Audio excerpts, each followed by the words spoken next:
Saatnya Anda simak Jamus Gemilang, Jagongan lan Musyawaroh. Selamat datang di Desa Wisata. Pelestarian juga sangat penting di mana Filosofi di balik ini tuh apa? Di 96.8 FM, Radio Gemilang.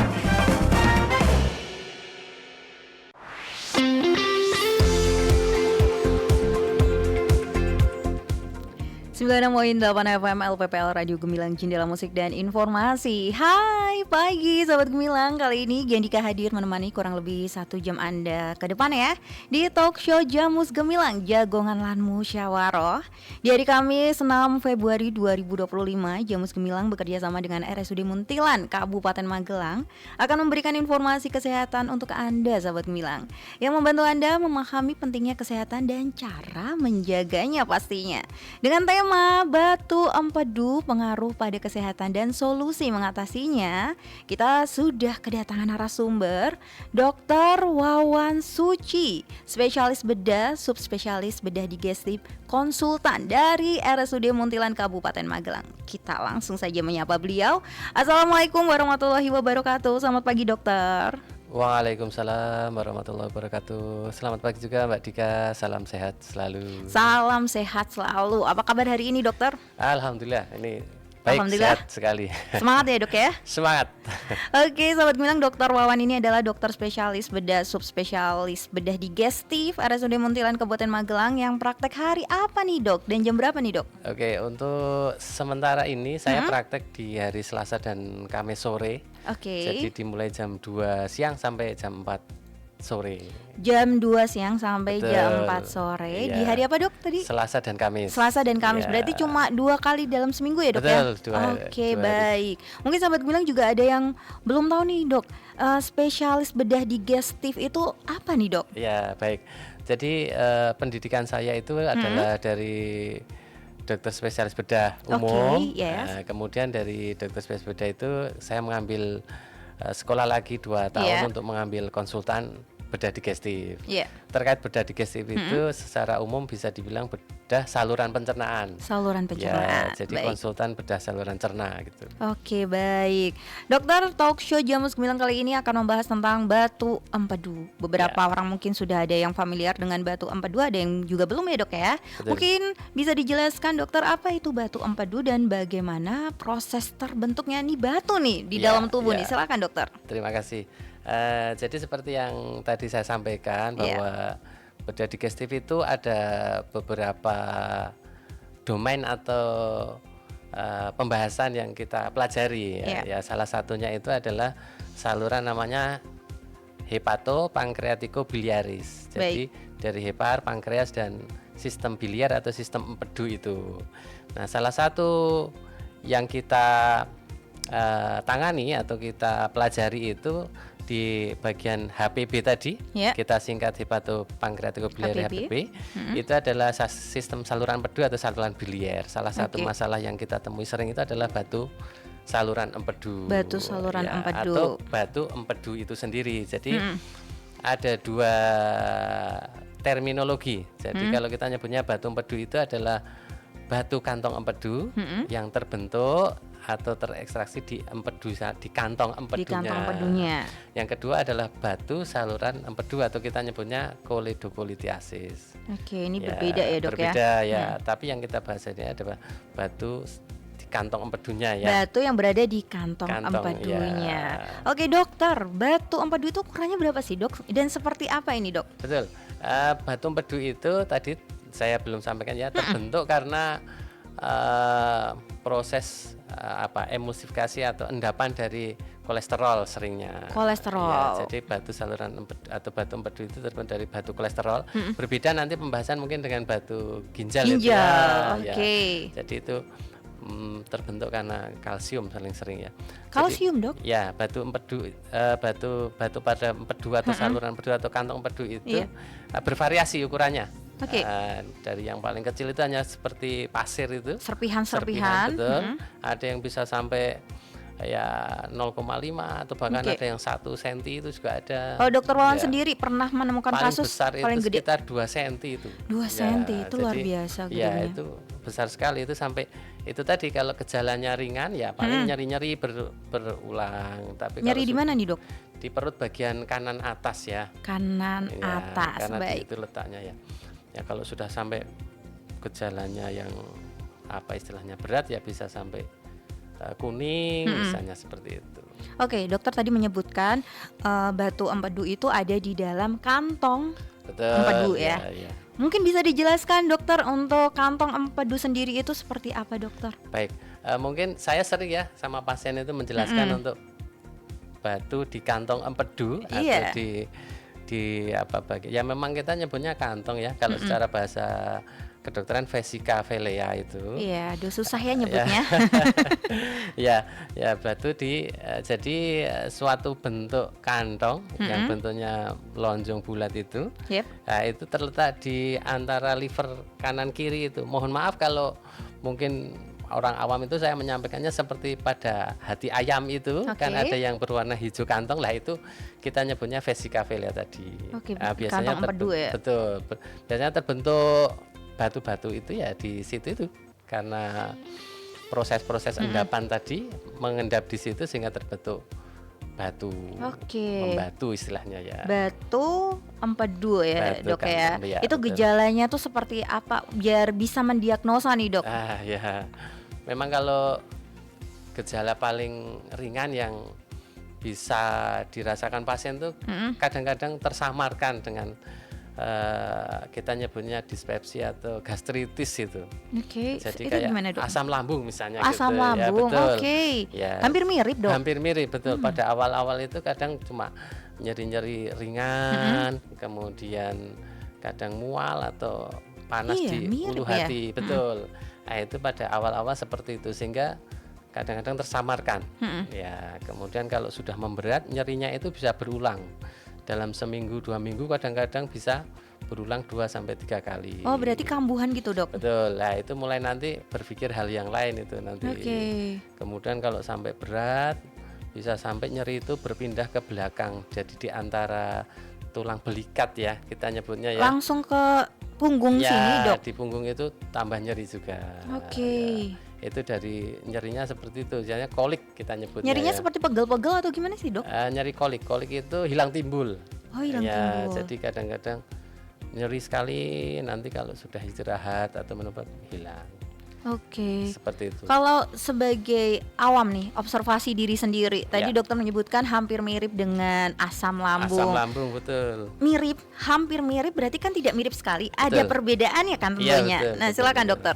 Jadi kalau pada pasien dengan batu empedu atau batu kantong empedu itu pada pemeriksaan fisik nanti akan ditemukan namanya nyeri tekan di kanan atas perut kanan bagian atas. Berarti Nah, bisa jadi- dioobservasi sendiri Ya, ditekan gitu. bisa ditekan gitu. Kadang-kadang nyeri karena beberapa kali batu itu menyebabkan nyeri bisa menimbulkan radang di Oke. kantongnya tadi. Baik. Nah, itu biasanya membedakannya seperti itu. Yang kedua kalau sudah parah itu kadang ada gejala, mohon maaf sakit kuning itu ya. Oke. Ya, Berarti jadi nanti tiba-tiba Biasanya apanya di yang mata. kuning dulu? Mata dulu. Ya, Oke. di bagian mata itu kadang terjadi ikterik atau Oke. kuning itu.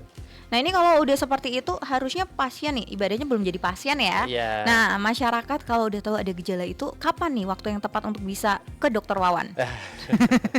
Ke RSUD Muntilan. Iya, jadi kalau pasien-pasien dengan gastritis atau dengan asam lambung yang berulang itu akan langkah lebih baiknya apabila nanti periksa ke dokter, kemudian dilakukan pemeriksaan dari anamnesis, pemeriksaan fisik dan kemudian mungkin pemeriksaan USG. Lebih mendalam ya dok ya. Betul ya, jadi periksa yang mendalam terkait dengan keluhan-keluhan yang tadi hampir mirip dengan asam lambung itu. Oke, jadi sahabat Gemilang yang merasa perutnya nyeri di bagian kanan atas ya, perut Oke, kanan awal atas. itu di tengah. Awal itu malah di tengah. Ya. Wah, kenapa jalan-jalan ya ini sakit ya?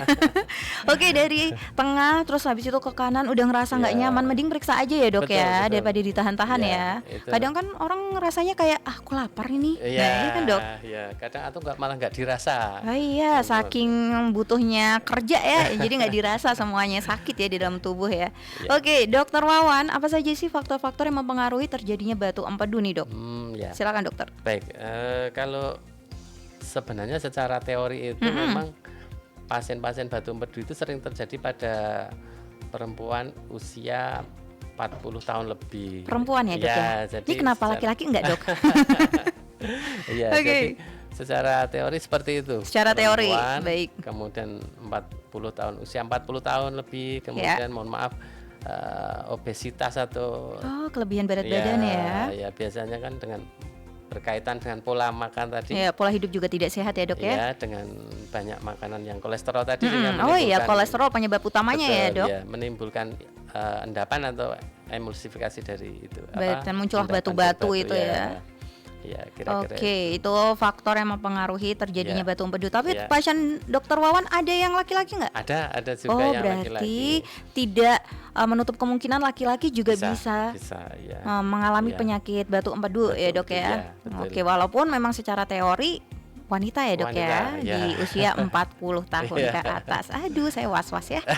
Oke, dokter, apakah pola makan yang tidak seimbang itu tadi dokter sampaikan ya, itu menjadi pemicu terjadinya batu empedu nih, Dok? Ya, jadi berkaitan dengan pola makan, istilahnya pola makanan yang sehat itu pada kasus batu empedu itu memang berkaitan sekali ya, Ya. terutama makanan-makanan yang bersifat lemak atau kolesterol itu. Lemak atau kolesterol. Kadang-kadang kan kalau orang kita kan sering jeroan. Nah, iya itu favorit ya. Kalau zaman muda favorit nih.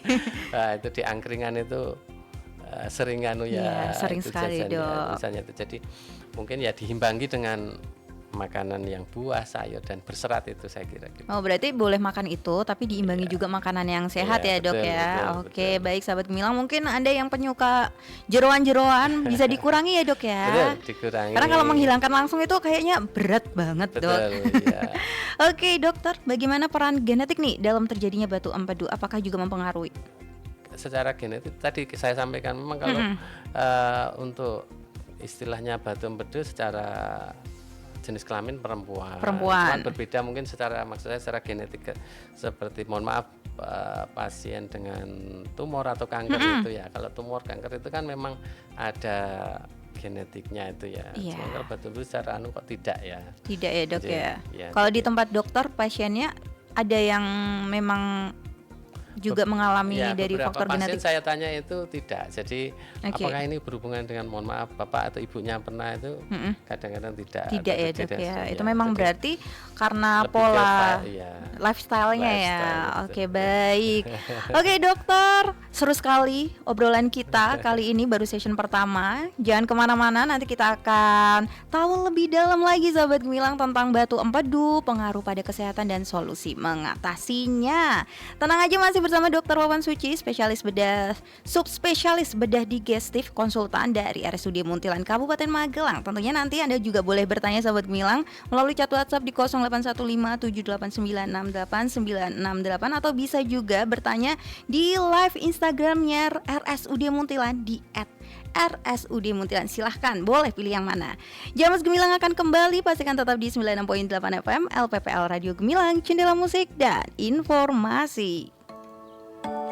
Untuk meningkatkan kemudahan layanan home care, RSUD Muntilan mengembangkan layanan. Layanan yang tersedia saat ini adalah rawat luka, pasang dan lepas sonde, pasang dan lepas kateter.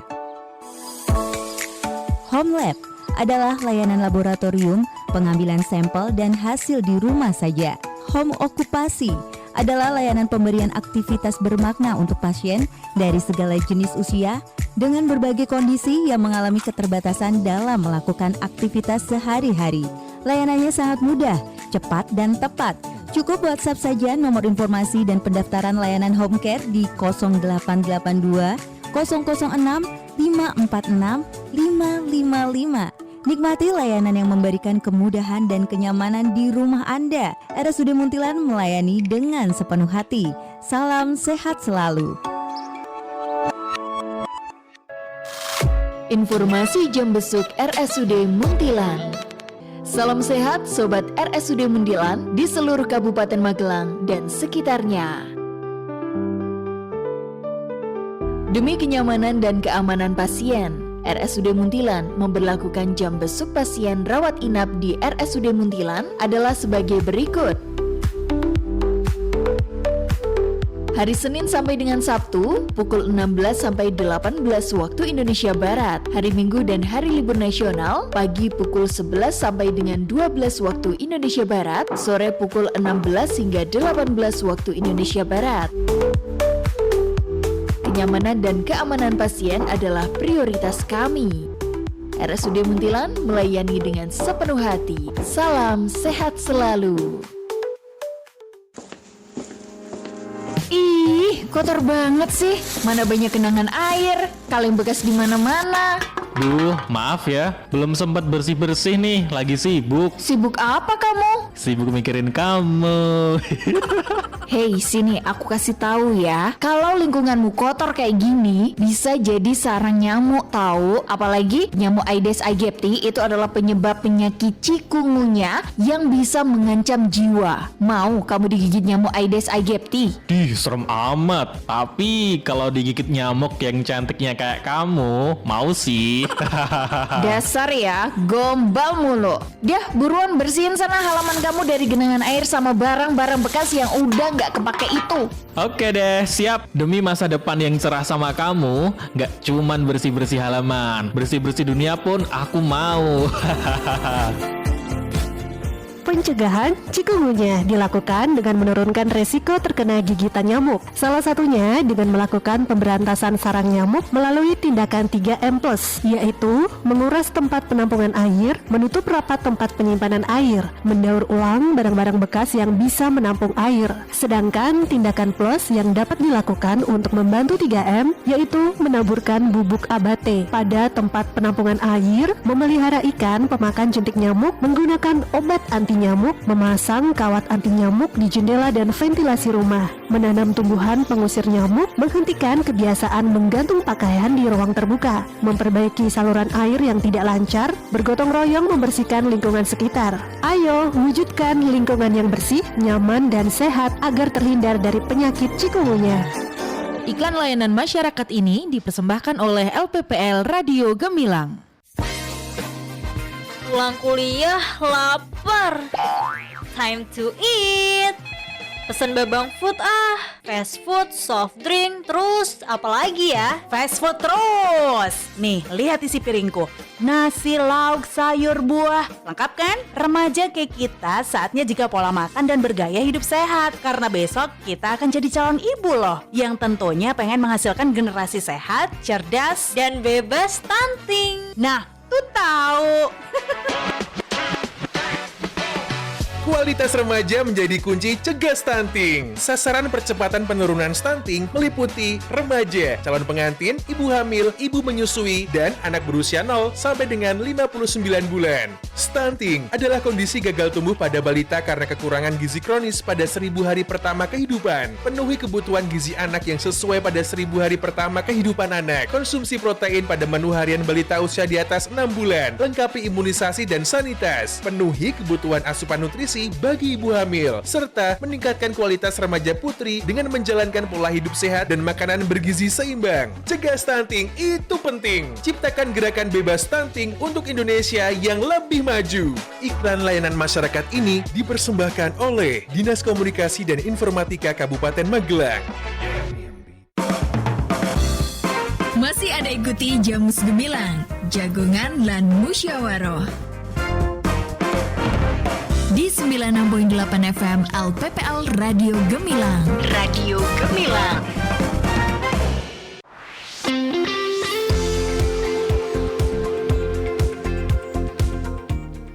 Terima kasih Anda masih bersama Giandika di Talk Show Jamus Gemilang, Jagongan lan Musyawaroh. Tentunya juga masih bersama RSUD Muntilan Kabupaten Magelang, Dr. Wawan Suci, spesialis bedah, subspesialis bedah digestif konsultan. Anda yang baru saja bergabung, tema kali ini adalah batu empedu, pengaruh pada kesehatan dan solusi mengatasinya. Bagi sahabat Gemilang yang terlewatkan session pertama, Anda bisa simak kembali Jamus Gemilang di akun YouTube kami, Gemilang FM Official.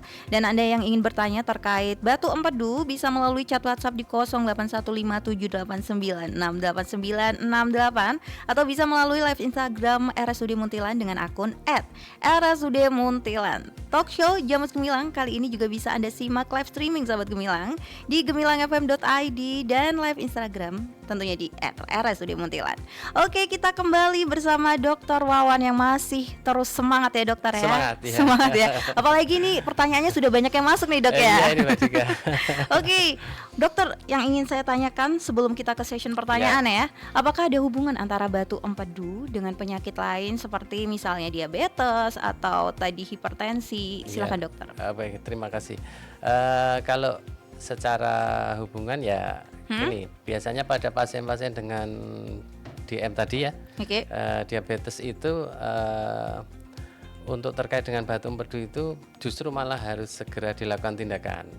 Ya, jadi pada pasien dengan curiga batu empedu, kemudian pasien ternyata menderita DM, kemudian kita lakukan USG ternyata ada ya itu. Karena kalau apabila nanti terjadi infeksi radang kantong empedu yang disebabkan oleh iritasi batu yang di dalam itu gejalanya akan lebih parah. Betul sekali karena punya DM itu ya dok ya. Karena punya DM-nya itu, sehingga nanti penanganannya juga akan lebih sulit.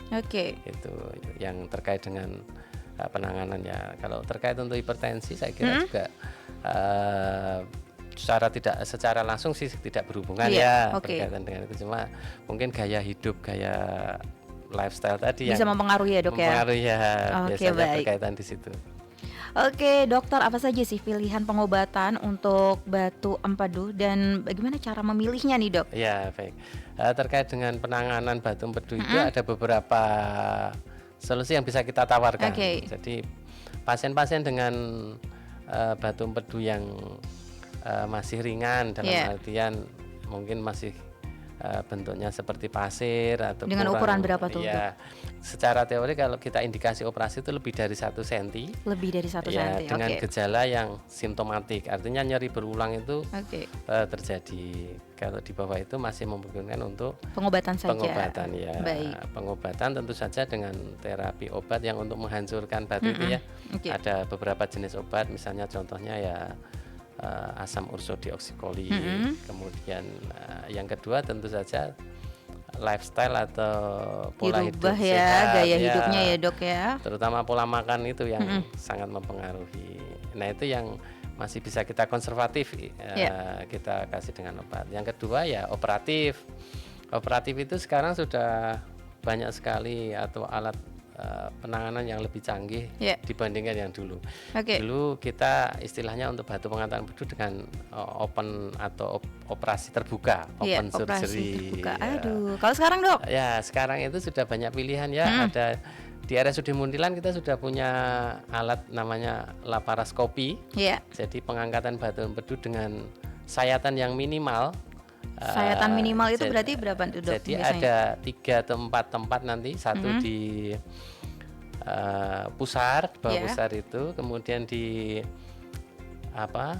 epigastrium itu di tengah-tengah itu yang perut itu, kemudian di samping kanan satu itu.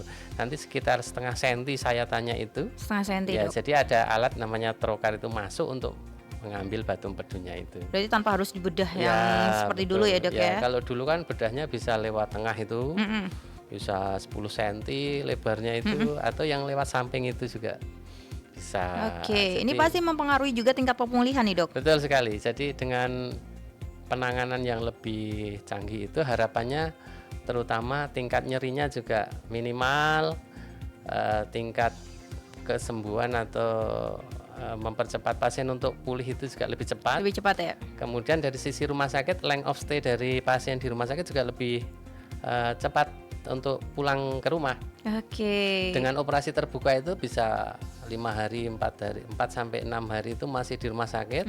Dengan laparoskopi beberapa pasien saya 2 hari, jadi hari kedua operasi sudah bisa pulang. Sudah bisa pulang? Wah itu yang diharapkan juga para pasien ya. Jadi hari pertama misalnya hari ini operasi, besok itu sudah mulai duduk jalan sudah. Oke, sudah lancar ya, Dok jadi ya. hari kedua sudah nggak ada keluhan ya sudah pulang. Nah, Baik. itu mungkin dari sisi penanganan Ya di RSUD Muntilan ya, ya, Dok ya. ya. Baik Dokter Wawan, tadi kan dokter menyampaikan kalau untuk penanganan operasi itu batu empedunya Iya. ukurannya 1 cm Ya, menurut betul. teori. Ya. Nah kalau untuk benar-benar urgent harus segera dioperasi nih, itu Betul. dalam kondisi yang seperti apa Ya, dokter? ya, jadi memang secara teori pentingnya indikasi medis untuk operasi itu ada satu ukuran tadi, yang kedua justru simptomatisnya atau gejalanya itu. Jika gejala meskipun batu-batu itu kecil Iya. atau pasir atau ya seperti serpihan itu, tapi kalau sudah ada gejala nyeri berulang, Ya, betul, Kak. apalagi ada karena kalau pasien dengan radang itu akan demam, menggigil, ya itu harus dikerjakan segera. Segera ya? Ya. Karena kondisi pasien memang beda-beda ya dok ya? Jadi kita nyebutnya kolelithiasis simptomatis. Oke, Jadi baik. batu empedu dengan simptomatis. Kalau yang kolelithiasis asimptomatik, jadi ada tapi gejalanya tidak terlalu berat, hanya sekedar tadi seperti itu, bisa kita konservatif tadi Dengan pilihan pengobatan, obatan dan iya. lifestyle ya. Baik, memang berarti tergantung dengan kondisi tubuh pasien ya dokter ya. Iya, betul. Walaupun belum 1 cm, kalau kondisi pasien memang sudah tidak nyaman sekali, sering tindakan ya? berulang tindakan ya, tindakan. Oke. Dan pilihan tindakannya itu tadi. Ya. Bisa kita open, kalau sekarang ya dengan laparoskopi itu. Dengan ya, Oke, harapannya baik. lebih cepat. Nah, tadi dokter menyebutkan ada jenis operasi yang dapat dilakukan untuk mengobati batu empedu ya dokter ya. Ya. Dan semoga sahabat Gemilang juga udah mendengarkan tadi. Dengan cara apa dokter kalau di RSUD Muntilan bisa milih atau memang itu sudah menjadi option satu-satunya nih dok? Biasanya saya kasih Pilihan? penjelasan ya, kalau kondisi Bapak misalnya ini seperti ini, dengan laparoskopi lebih baik. Oke. Ya, kalau misalnya kondisi sudah infeksi, radang, Ya. apalagi mohon maaf sudah sakit kuning itu, Ya, sampai kuning itu ya dengan laparoskopi sudah tidak bisa ya, ya. makanya kalau sudah kuning kita kerjakan dengan open karena nanti Tetap. ada pembersihan juga untuk salurannya. Oke. Dan itu pilihan terbaik ya dok ya. Ya betul. Kalau misalnya awal-awal dengan kondisi batu yang tadi, misalnya masih tidak terlalu besar, Ya. kemudian jadi kantongnya itu juga tidak meradang, Ya. kita nyebutnya kolesistitis itu, nah itu dengan laparoskopi lebih baik. Baik ya, lebih cepat juga pemulihan. Betul, iya. Oke, untuk dokter tadi terkait pemulihan. Oke, Untuk pemulihan sendiri kan beda-beda ya. betul. 2 tindakan tadi itu Iya, ya, betul. operasi itu. Iya. Boleh dijelaskan dokter untuk pemulihan pasca Ya. operasi? Silakan Ya, dokter. Oke, pada laparoskopi itu untuk persiapan operasi ya standar ya, kita cek laborat macam-macam, kemudian puasa, nanti konsultasi dengan dokter anestesi atau dokter bius. Nah setelah itu hari pertama operasi dengan laparoskopi biasanya pasien sudah tidak terlalu nyeri sehingga pasien bisa mulai mobilisasi atau duduk. Ya. Kalau kuat misalnya bisa coba Jalan. jalan. Ya. Kemudian dari segi luka karena simpel atau sayatan minimal itu sehingga pasien secara fisiologi juga lebih tidak takut untuk gerak. Betul sekali, dokter. Jadi hari kedua biasanya sudah jalan, sudah enak ya. Pemulihannya 2 hari itu sudah baik, Sudah. bisa istirahat. Oke ya di dok, rumah, bisa pulang ya dok ya. Nah kalau yang sebaliknya yang tadi yang open itu memang biasanya secara psikologis pasien juga takut untuk gerak. Iya, betul sekali. Jadi sayatannya juga lebih lebar sehingga hari ketiga keempat itu baru mulai duduk jalan Bertahap ya dok ya. betul. Oke. Oke, kira-kira gitu kalau Iya. Dan itu pemulihan biasanya berapa lama tuh dok sampai benar-benar fit sembuh gitu? Di rumah sakit tidak ya istilahnya kalau untuk pemulihan di rumah ya 3 sampai 4 minggu itu insya Allah sudah baik. Sudah baik ya, insya Allah ya. Jadi dalam pemulihan operasi-operasi itu sekitar itu.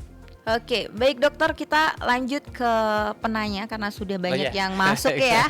Takutnya Iya. nggak kebaca semua nih. Oke. Baik, yang bergabung melalui chat WhatsApp di 0815 789 68968. Assalamualaikum, selamat pagi. Waalaikumsalam, Waalaikumsalam. selamat pagi juga. Mohon izin bertanya untuk siaran sehat. Topik batu empedu jika dari pemeriksaan USG wall abdomen nih dok Iya, pada akhir iya, tahun 2024 kemarin. Ya, oke. Ditemukan batu empedu ukuran kurang lebih 0,43 cm sebanyak 2 buah dokter. 2 buah ya. Pertanyaannya apakah Yang pertama ada 3 pertanyaan langsung nih. Waduh. Apakah masih mungkin hilang sendiri dengan pola hidup sehat, Dok? Ya, Yang kedua, adakah pantangan makanan agar batu empedu tersebut tidak bertambah besar? Dan yang ketiga, ataukah harus minum obat agar batu empedu tersebut hilang? Atau ada rekomendasi tindakan medis yang terbaik, dokter? Terima kasih sekali dari Yana di Muntilan. Silahkan, oke. Dokter Wawan. Baik, terima kasih. Ini ibu atau bapak ya? Iya, Bapak dan Ibu. Oke. Silakan, Dok. Jadi dari USG kan sudah positif batu empedu dengan Iya. ukuran kurang dari setengah senti ya, Betul 0,4 sekali. Ada sekian 2 ya, buah, ada Dok. 2 buah ya.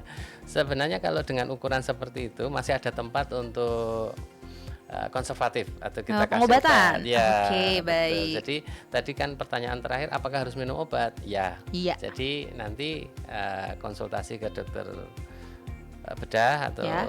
Atau ke dokter bedah Wawan. digestif ya. Nanti akan dikasih obat untuk melarutkan itu Ya. batu empedunya itu. Kemudian kita evaluasi Ya. 2-3 bulan apakah ukurannya berkurang atau justru menghilang. Berarti evaluasinya 2-3 bulan ya, Dok Betul, ya? ya. Jadi setelah dievaluasi kira-kira berkurang ya berarti itu pengobatan bisa dikatakan Berhasil ya. berhasil. Itu selama 2-3 bulan itu konsumsi obat terus atau gimana, Dok? Ya, ya. Nanti obatnya biasanya di tapering. Jadi pertama katakanlah 2 kali atau 3 kali, kemudian diturunkan. Oh, diturunkan. Berarti nggak selalu sebanyak itu Iya, obatnya betul, gitu ya, Dok ya. ya.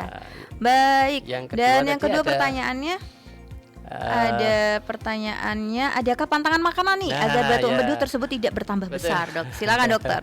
Seperti dari awal tadi kami sebutkan ya, karena ini adalah batu kolesterol, jadi ya pantangannya makanan-makanan yang bersifat kolesterol. Kolesterol, lemah, ya. jeroan-jeroan itu ya, Dok ya. Jeroan, iya. Apalagi, Dok, santan termasuk nggak sih, Dok? Santan ya bisa. Bisa ya, Dok, Atau ya. kalau enggak ya paling sering orang Indonesia itu kan gorengan. Nah, Itu Padahal susah sebenarnya ya. iya. Berapa pasien saya kita sampaikan juga memang susah ya. Tapi saya bilang enggak harus full tidak, tapi ya tetap dikurangi itu. Oke, baik. Untuk terkait dengan makanan seperti itu ya, saya kira itu. Oke, baik, semoga ini bisa memuaskan Mbak atau Pak Yana ini untuk jawaban dari Dokter Wawan. Selanjutnya ya, Dok, yang bertanya melalui live Instagramnya @RSUD Muntilan, Ya. Kabupaten Magelang.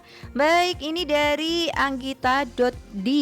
Selamat pagi, Dokter Wawan. Saya 3 bulan yang lalu didiagnosa batu empedu. 3 bulan. 3 bulan yang lalu ya, Dok ya. Sudah di USG sebesar pasir, tapi ada beberapa, Dok. Kalau masih sebesar pasir perlu diambil mboten nggih, Dokter? Silahkan, Dokter. Ya, mungkin hampir sama dengan yang tadi Pak Yana tadi ya, Iya. dengan ukurannya seperti itu. Hanya saja apakah keluhannya sudah ada atau tidak ya. Betul. Kalau memang tidak ada, ya itu tadi bisa kita konservatif dengan obat, dan dengan lifestyle. Tapi kalau memang sudah sering Merasakan nyeri, nyeri. mengganggu, apalagi ada kadang-kadang mohon maaf demam, nah itu memang tetap harus dibersihkan. Oke. Meskipun dengan ukuran yang kecil tadi ya. Iya, tetap walaupun harus ukurannya belum dibersihkan. sampai 1 cm. 1 senti ya. Ya, betul. baik. Ya. Dokter, selanjutnya melalui live Instagramnya @RSUD Muntilan juga ada Cahaya Sari 26. Selamat pagi, Dok. Wah. Saya pasien Dokter Wawan. Waduh, ingat nggak, Dok, namanya Cahaya Sari nih? Batu empedu sudah 2 cm. Wah, ini Bisa minta tolong penjelasannya kalau untuk operasi laparoskopi Baik. itu prosesnya bagaimana ya, Dok? Terima kasih, Oh, Dokter. ya, Silakan, ya. Dokter. Mungkin ini Mbak Cahaya Sari kayaknya. Iya, atau Ibu Cahaya ya? Sari. Iya, iya. Kalau 2 cm itu memang sudah indikasi ya untuk Harus. dilakukan. Ya, Oke. apalagi dengan kenapa seperti itu? Karena nanti kalau ternyata gejalanya muncul, kemudian batu itu menyumbat salurannya itu yang tadi saya sebutkan itu bisa menjadi kuning itu. Ya, Nah, itu malah kita- jadi lebih bahaya ya, Dok ya. Jadi kalau namanya ikterik atau sudah sampai kuning itu lebih sulit operasinya ya dibandingkan dengan yang masih awal-awal. Nah, terkait laparoskopi di Ya. RSUD Muntilan ini kita sudah punya alatnya, alhamdulillah lengkap dengan timnya ya. Oke. Tim Jadi ahlinya ya, Dok ya. jadi saya dibantu nanti juga dari dokter anestesi itu ada sekarang sistem untuk enhanced recovery after surgery. Oh ya. Jadi untuk membantu pemulihan supaya lebih cepat, Lebih tidak cepat. nyeri. Biasanya pada kasus-kasus itu kalau mungkin pernah mendengar tentang sesar itu ya. Ya. Jadi Saya. sekarang, ya. Ya, itu paskanya luar biasa sih, ya, Dok. Ya itu jadi sekarang ada eras itu ya. Iya, untuk, belum dokter dulu saya belum anestesi. ada, Dok, Belum itu. waktu Belum ya, ada. ya. Jadi Itu jadi pertama periksa, kemudian Mm-mm. kita tentukan harinya. Ya.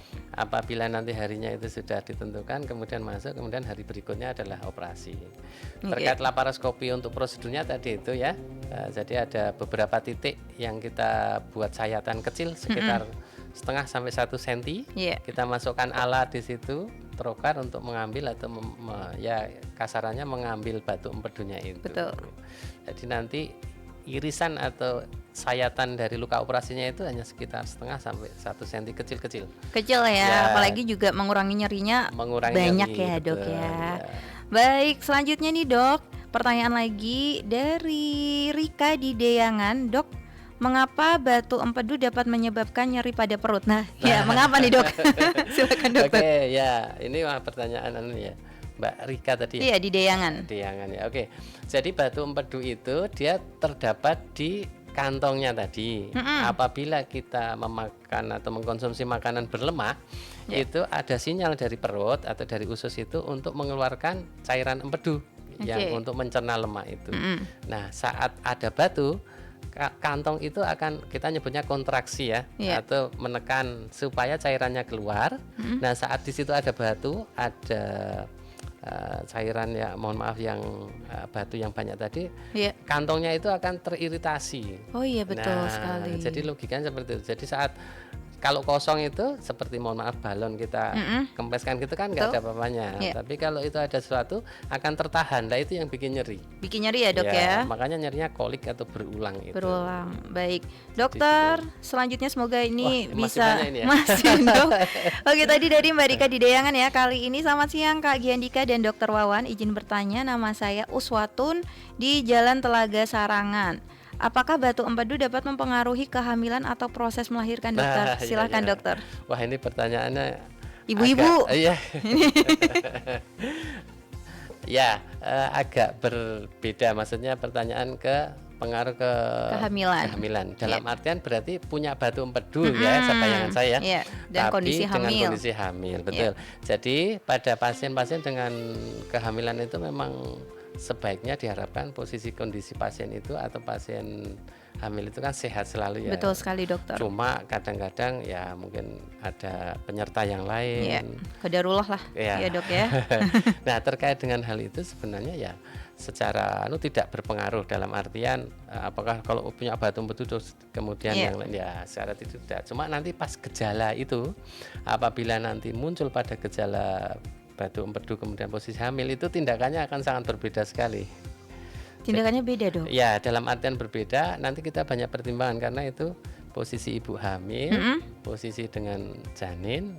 Nah itu jadi mungkin kalau boleh saran sebelum misalnya pasien dengan batu empedu sebelum hamil ya batu empedunya dihilangin dulu atau diambil dulu. Oke, baik. Biar nanti saat-saat hamil itu kehamilan tidak ada masalah di situ. Itu nanti ada efek samping juga nggak sih dok? Maksudnya dalam kondisi hamil ada batu empedu nih, apalagi kan batu empedu itu bikin nyeri gitu kan? Lah, itu yang itu mempengaruhi kontraksi atau gimana dok? Betul. Jadi kadang-kadang yang kita khawatirkan kan saat hamil kemudian terjadi gejala, nah itu yang nanti akan berpengaruh terhadap kehamilannya. Oke, mungkin ada saran dari dokter untuk Mbak Uswatun ini karena kondisi hamil terus memiliki batu empedu dok? Ya, kalau sudah terjadi ya selama pasien itu tidak bergejala yang istilahnya mengganggu sekali ya sudah kita selesaikan dulu kehamilannya. Kemudian lifestyle tadi makanan-makanan berlemak atau kolesterol dikurangi. Kemudian stretching ringan itu juga bisa untuk membantu untuk olahraga itu ya, untuk membantu kehamilannya itu. Saya kira itu ya kalau yang terkait kondisi hamil tapi ada batu empedu. Semoga untuk bapak ya ibu atau Mbak Uswatun mendengarkan penjelasan dari Dokter Wawan. Baik, ini yang terakhir dokter, apakah ada pengobatan alternatif untuk batu empedu selain operasi dok? Maaf ya dok atas pertanyaannya, terima kasih dari Pak Toto di Seraten. Silakan dokter. Oke, kalau bicara tentang pengobatan alternatif itu tadi ya kalau pasien-pasien dengan katakanlah sudah indikasi operasi ya memang kita sarankan operasi. Kecuali kalau yang memang belum kemudian indikasinya tidak ada ya dengan obat tadi. Mungkin alternatifnya itu terutama lifestyle ya. Kalau batu empedu itu lebih ke pola makan, olahraga, kemudian mengurangi berat badan atau istilahnya menjaga berat badan ideal seperti Baik. itu. Jangan obesitas ya dok Iya, ya. betul. Oke dokter, tadi dokter kan juga di session pertama udah menjelaskan tentang gejala-gejala batu empedu, terus juga sudah menjelaskan juga penanganan ya dok ya. Nah Ya. ini dok, setelah penanganan tentang batu empedu itu pasien harus melakukan atau menjaga kesehatan yang seperti apa Ya, nih dok betul. paskanya? Beberapa pasien yang ini kita bicara setelah operasi ya. Setelah ya. Jadi untuk pemulihan tadi saya bilang 3-4 minggu itu memang untuk aktivitas berat kita kurangi dulu. Baik. Itu terkait aktivitas. Kemudian setelah itu boleh mulai olahraga ringan, stretching ringan. Oke. Kemudian tadi saya kembalikan lagi terkait dengan pola makan tetap harus dijaga karena sudah tidak ada kantong empedunya. Oke. Jadi cairan empedu yang dibentuk di hati itu akan langsung dialirkan ke usus. Sehingga tidak ada yang menyimpan. Gitu Ya, dok. sehingga Baik. kalau nanti terlalu banyak makan berlemak nanti akan cenderung kayak mohon maaf diare, ada gejala seperti itu. Baik. Ya, jadi memang harus 3 bulan itu rata-rata pasien saya sarankan untuk biar adaptasi dulu makan berlemaknya dikurangi. Oke. Tidak harus tapi dikurangi. Kalau bisa dihilangin ya dok ya. Kalau susah ya. Yes. Kalau susah dikurangin, kalau bisa dihilangin. Yes. Baik, luar biasa juga yang antusias bertanya banyak ya dok ya. Banyak. Ini sebagai bukti nih masyarakat khususnya di Kabupaten Magelang sudah sadar untuk menjaga kesehatan mereka dokter. Apalagi informasi tentang batu empedu ini dapat membantu Anda sahabat Gemilang mencegah penyakit batu empedu dan setelah mendapatkan pengetahuan tentang cara hidup sehat yang sudah disampaikan oleh Dokter Wawan pastinya. Baik dokter dan sahabat Gemilang, kita break sejenak, masih ada satu session lagi ya. Tentunya membahas tentang batu empedu, pengaruh pada kesehatan dan solusi mengatasinya. Jangan kemana-mana, pastikan tetap di 96.8 FM LPPL Radio Gemilang, Jendela Musik dan Informasi. Informasi jam besuk RSUD Muntilan. Salam sehat Sobat RSUD Muntilan di seluruh Kabupaten Magelang dan sekitarnya. Demi kenyamanan dan keamanan pasien, RSUD Muntilan memberlakukan jam besuk pasien rawat inap di RSUD Muntilan adalah sebagai berikut. Hari Senin sampai dengan Sabtu, pukul 16 sampai 18 waktu Indonesia Barat. Hari Minggu dan hari libur nasional, pagi pukul 11 sampai dengan 12 waktu Indonesia Barat, sore pukul 16 hingga 18 waktu Indonesia Barat. Kenyamanan dan keamanan pasien adalah prioritas kami. RSUD Muntilan melayani dengan sepenuh hati. Salam sehat selalu. Untuk meningkatkan kemudahan layanan home care, RSUD Muntilan mengembangkan layanan. Layanan yang tersedia saat ini adalah rawat luka, pasang dan lepas sonde, pasang dan lepas kateter. Home Lab adalah layanan laboratorium, pengambilan sampel dan hasil di rumah saja. Home Okupasi adalah layanan pemberian aktivitas bermakna untuk pasien dari segala jenis usia dengan berbagai kondisi yang mengalami keterbatasan dalam melakukan aktivitas sehari-hari. Layanannya sangat mudah, cepat dan tepat. Cukup WhatsApp saja nomor informasi dan pendaftaran layanan home care di 0882 006 546 555. Nikmati layanan yang memberikan kemudahan dan kenyamanan di rumah Anda. RSUD Muntilan melayani dengan sepenuh hati. Salam sehat selalu.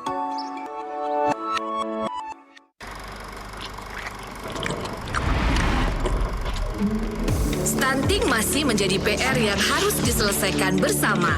Stunting adalah kondisi gagal tumbuh pada anak di bawah 2 tahun yang disebabkan karena kekurangan gizi pada waktu yang lama. Tidak hanya mengganggu perkembangan anak secara fisik, stunting juga dapat mengganggu perkembangan otak yang dapat mempengaruhi kemampuan prestasi anak. Lalu, bagaimana ya cara mencegah stunting? Bisa dengan A, B, C, D, E. Apa saja itu? A. Aktif minum tablet tambah darah sejak remaja dan bagi ibu hamil. B. Bumil teratur periksa kehamilan minimal 6 kali. C. Cukupi konsumsi protein hewani bagi bayi di atas 6 bulan. D. Datang ke posyandu setiap bulan dan imunisasi balita. E. Eksklusi restriksi atau pembatasan makanan selain ASI selama 6 bulan sampai 2 tahun. Yuk bersama mencegah stunting untuk menyiapkan generasi muda yang produktif dan unggul menuju Indonesia Emas 2045. Iklan layanan masyarakat ini dipersembahkan oleh pemerintah Provinsi Jawa Tengah.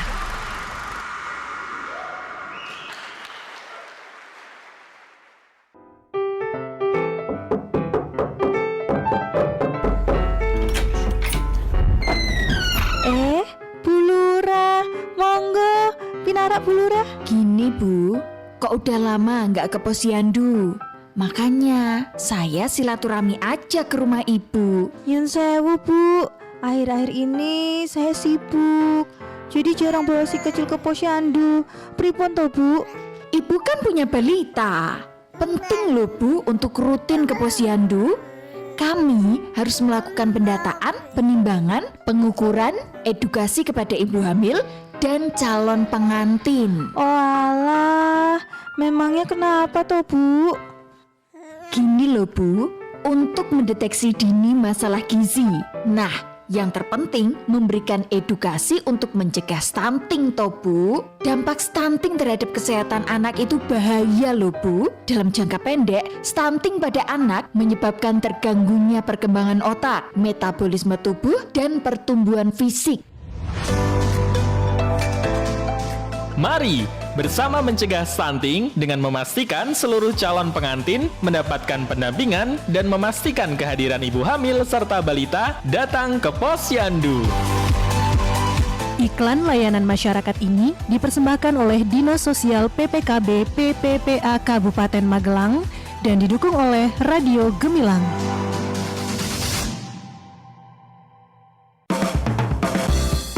Masih ada ikuti Jamus Gemilang, Jagongan lan Musyawaroh. Di 96.8 FM LPPL Radio Gemilang. Radio Gemilang.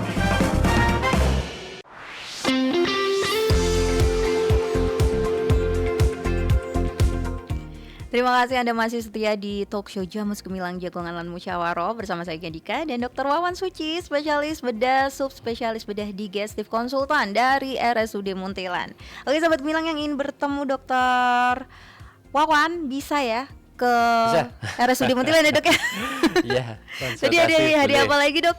Disebutnya lagi Dok? Ya kalau mau sekedar konsultasi dulu ya, karena banyak boleh. pasien-pasien saya juga ya itu tadi baru konsultasi dulu, ini baru tanya-tanya, silahkan ke RSUD Muntilan nanti hari Selasa dan Kamis siang atau sore ya. Ya jam 2 mulai tadi dari ya. jam 2 sampai jam 4 sore. Oke. Sekedar untuk konsultasi dulu beberapa Konsultasi pasien. boleh ya Dok ya. Boleh sekali. Apalagi yang tadi merasa nyeri-nyeri berulang ya Dok Betul, ya di bagian ya, perut ya. dan bagian belakang ya Dok ya. Ya, jadi di antara belikat atau tulang belakang kadang-kadang kalau sudah parah bisa nyeri di situ.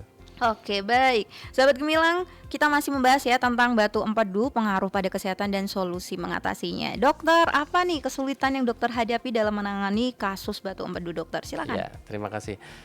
Jadi begini Mbak Dika, kalau pasien-pasien dengan batu empedu itu terkait dengan edukasi operasi itu yang saya merasa harus menjelaskan berulang-ulang. Bertahap, melihat kondisi psikisnya pasien juga. Betul, ya Dok betul. ya. Kadang-kadang saya buat gambar. Yeah. Kalau tidak gambar biasanya saya carikan di tab itu kan dari Perumpamaan juga ya Dok ya. Ya, dari rumah sakit ada tab itu saya ini loh posisinya seperti ini. Oke. Kemudian terkait penanganan penjelasan saya seperti ini. Nah, itu mulai dari edukasi itu biasanya pasien-pasien sudah banyak bertanya dulu. Oke baik, makanya konsultasi dulu ya Dok Betul, ya. ya. Kemudian kalau sudah mantap baru ada tindakan atau memang ini bisa dengan konservatif tadi. Oke, kesulitannya berarti memberikan lebih pemahaman ya. Ya, edukasi. Kemudian terkait dengan tindakan-tindakan operasi, saya kira untuk pasien-pasien tadi saya sampaikan banyak pasien dengan obesitas atau kita pasien dengan gemuk itu memang operasinya lebih sulit. Oke, walaupun pakai dua metode itu Dok. Betul ya. Jadi pasien-pasien dengan batu empedu kan tadi saya sebutkan sering dengan kondisi obes atau dengan berat badan yang berlebih itu, sehingga untuk tindakan operasinya juga lebih sulit dibandingkan yang Oke berat baik, badan itu kesulitannya ya Dok ya. ya. Nah Dokter, apakah ada kemajuan teknologi dalam pengobatan batu empedu nih Dok? Tadi udah dijelaskan ya kalau di RSUD Muntilan sudah ada 2 cara tindakan Ya, operasi. Mungkin betul. ada lagi Dok? Kalau di rumah sakit yang besar itu beberapa tindakan yang bisa saya sampaikan itu misalnya di Sarjito ya, jadi menyebutkan nama rumah sakit lain nggak apa-apa dok. Ini bisa menjadi pilihan sahabat Gemilang. Silakan itu dokter. ada namanya ERCP. ERCP itu suatu metode untuk pengangkatan batu, batu saluran empedu ya. Jadi kalau lebih ke empedu itu, jadi tanpa sayatan. Jadi dia dimasukkan alat, posisi pasien sudah terbius, kemudian dimasukkan alat dari mulut. Kemudian nanti dia masuk ke lambung dan mengarah ke saluran empedunya itu.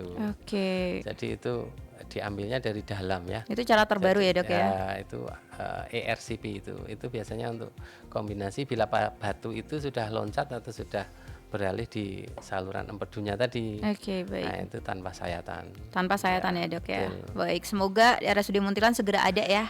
Amin ya. Oke dokter, apa yang ingin Anda sampaikan kepada sahabat Gemilang agar tidak abai nih pada kesehatan, terutama untuk menjauhi batu empedu? Silakan dokter. Baik, terima kasih. Sahabat Gemilang semua, ini terkait dengan kesehatan itu memang tetap kita utama ya. Menjaga atau mencegah lebih murah, lebih baik dan lebih murah. Daripada mengobati sebenarnya.